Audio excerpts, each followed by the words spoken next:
Jésus, toi seul est Dieu. Jésus, toi seul est roi. Jésus, toi seul est Dieu. Jésus, toi seul est roi. Tout genou fléchit devant toi. Toute langue confesse tu es Dieu. Tout genou fléchit devant toi. Toute langue confesse tu es Dieu. Tout genou fléchit devant toi. Rakayama. Toute langue confesse tu es Dieu. Jésus, toi seul est Dieu. Jésus, toi seul est roi. Alléluia. Il est le roi des rois, le Tout-Puissant, le Créateur de toutes choses. Et tout genou fléchit devant lui. Tes genoux fléchiront devant le roi des rois. Même si tu le rejettes maintenant, même si toute ta vie tu rejettes le Seigneur Jésus, sache qu'après ta mort, à la fin de ta vie, tes genoux fléchiront devant lui et ta langue confessera qu'il est Dieu. En ce temps, il sera trop tard. Il sera trop tard pour toi. Tu le verras. Tu le verras face à face. T'inquiète. Tu le verras face à face. Et comme tu le rejettes aujourd'hui, il te rejettera. Mon frère, ma soeur, je te prie, viens à lui maintenant. Maintenant que tu vis, viens à lui. Alléluia. Que la gloire du Seigneur rayonne sur tous les enfants de l'Éternel des armées. Au nom puissant et glorieux de Jésus. Amen. Je suis là aujourd'hui, le 3 août 2025. Alléluia. Car j'ai un message pour les enfants de Dieu, le corps du Christ. Et aujourd'hui, c'est dimanche. Je sais que tout le monde s'apprête pour aller au culte. Le Seigneur parle. Cette nuit, dans mon rêve, l'Esprit de Dieu m'a conduit et m'a transporté dans un bâtiment d'église. Oui. Et quand je suis rentré dans cette église, ce que j'ai remarqué est que il y avait la poussière sur toutes les chaises. Les chaises sont couvertes de poussière. Elles sont vraiment, vraiment sales. Alors je me dis, il n'y a plus de culte sûrement dans cette église. Je me dis qu'il y a longtemps que cette église a encore reçu des fidèles. Parce que ce n'est pas possible que les chaises soient comme ça si au moins chaque dimanche, les gens viennent adorer Dieu en ce lieu. Alors, je réfléchissais. Je dis, ce n'est pas possible. Et du coup, j'ai vu un jeune homme qui est rentré dans l'église. J'ai vu un jeune homme qui est arrivé. Je crois que lui ne me voyait pas. Quand il est arrivé, il ne s'occupait pas du tout de la saleté des chaises, de la saleté de l'endroit. Il faisait autre chose carrément. Et après, je suis sortie. Alors je me dis, ça veut dire donc qu'il y a des gens qui viennent quand même à l'église là-bas, qui viennent dans le bâtiment quand même. Et quand je suis sortie, je vois devant l'entrée beaucoup de gens. Il y a un attroupement de gens à l'entrée de l'église. Et il disait qu'il y avait une séance d'enseignement. le Seigneur ne m'a pas permis de retenir c'était quoi, ou bien la séance se porterait sur quoi. Je crois que il disait qu'il y avait deux enseignements sur deux sujets différents. Alors le groupe se partageait. Ceux qui voulaient un enseignement spécifique allaient se regrouper à part et les autres aussi à part, puisqu'il y avait deux enseignements. Alors, j'ai compris que quand même, il y avait des gens qui allaient régulièrement dans cette église pour adorer ou pour faire des choses spirituelles. Alors là encore, j'ai commencé à réfléchir. Donc, comme l'église n'est pas nettoyée, les chaises ne sont pas nettoyées, c'est les fidèles qui nettoient chacun sa chaise avant de s'asseoir, ou comment ça se fait? Alors je réfléchis. Et je dis, mais il n'y a personne dans cette église pour nettoyer la salle, pour tout le monde, laver cette salle, s'occuper de la propreté de la salle avant que les autres ne viennent s'asseoir. Pourquoi ils ont adopté cette attitude que chacun nettoie sa chaise? Je n'ai rien compris. J'étais là, j'ai réfléchi, je me suis posé des questions, je n'ai pas eu de réponse et je suis partie. Alléluia. Et quand je me suis réveillée, l'Esprit de Dieu me dit que voilà, c'est l'état de nos églises actuelles. Les églises maintenant, là, c'est l'état spirituel de nos églises.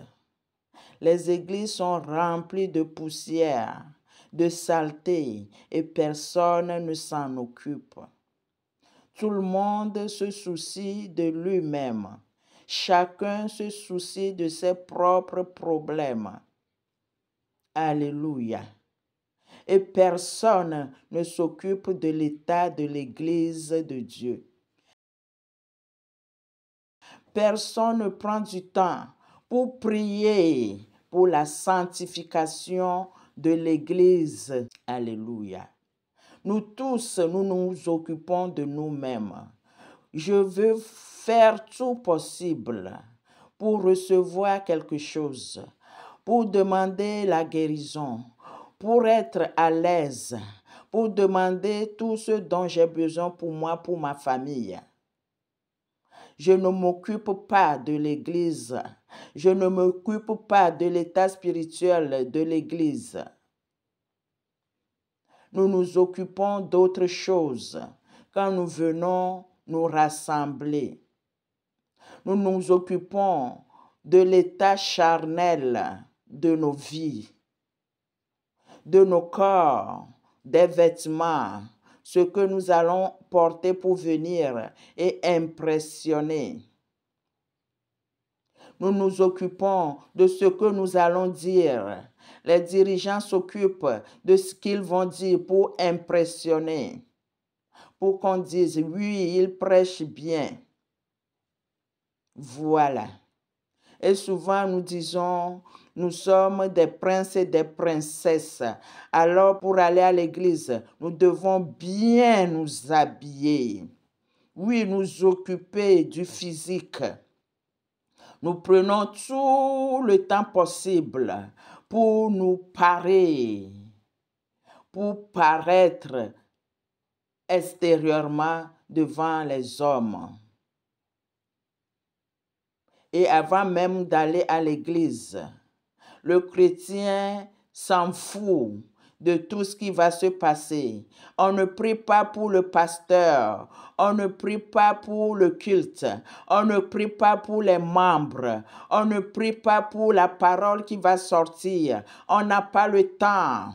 On ne prend pas son temps pour prier, pour que le Saint-Esprit vienne se manifester. On ne prend pas son temps pour prier et chasser tout démon qui viendrait semer la confusion. Non, on ne prend pas du temps.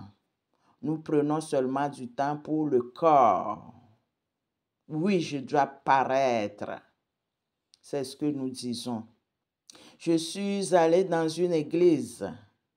J'ai vu un grand miroir dans le couloir avant de rentrer dans l'église proprement dite.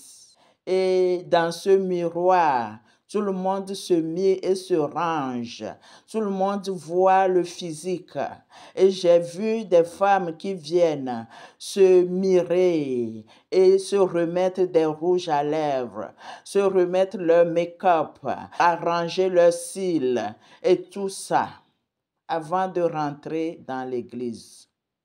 Mais le miroir spirituel, qui est la parole qui change, la parole qui touche, qui transperce l'âme et oblige à rentrer en nous-mêmes pour changer de vie, de comportement, pour rechercher la sanctification, pour rechercher la vie qui vient de Dieu, pour être transformé intérieurement et extérieurement. Ce miroir-là a disparu de l'Église il y a longtemps. Il ne faut pas prêcher pour frustrer les gens. Il faut mettre tout le monde à l'aise. Le Seigneur parle. Jésus parle. Changeons nos comportements. Quand tu vas à l'église, prends ton temps plutôt. Manifeste ton amour pour les autres, pour ton pasteur. Au lieu de calomnier chaque jour le pasteur, prie pour lui pour qu'il change. Manifeste de l'amour et prie pour la sanctification de l'église entière. Prie pour que le Saint-Esprit vienne souffler fort comme un vent et balayer tout ce qui ne vient pas de Dieu dans ton église. Voilà. Prends ton temps pour prier avant d'aller à l'église. Prends ton temps. Prie pour les frères et les sœurs. Prie pour la chorale. Prie pour le pasteur. Prie pour tous ceux qui vont intervenir. Prie. Alléluia. Au lieu de prendre le temps pour t'occuper de ton physique. Je ne dis pas qu'il faut être sale pour aller à l'église, mais le Seigneur nous demande d'être simple comme la colombe. Très simple, pur et simple. Quand tu t'habilles, habille-toi pour ne pas faire chuter ton frère, pour ne pas faire chuter ta sœur. Habille-toi, sois décent, sois décente dans ton habillement et prends du temps et fais que le Seigneur soit fier de toi quand tu vas à l'église. L'église, c'est toi, c'est moi. L'église, c'est tout un chacun de nous. Ce n'est pas le bâtiment. L'église, c'est que nous puissions nous serrer les mains dans l'amour, pardonner nos frères, nos sœurs, pour qu'on soit aussi pardonnés. Et quand nous faisons tous attention à nous-mêmes, que nous nous réunissons, le Saint-Esprit obligatoirement sera puissant. Nous verrons puissamment les manifestations du Saint-Esprit.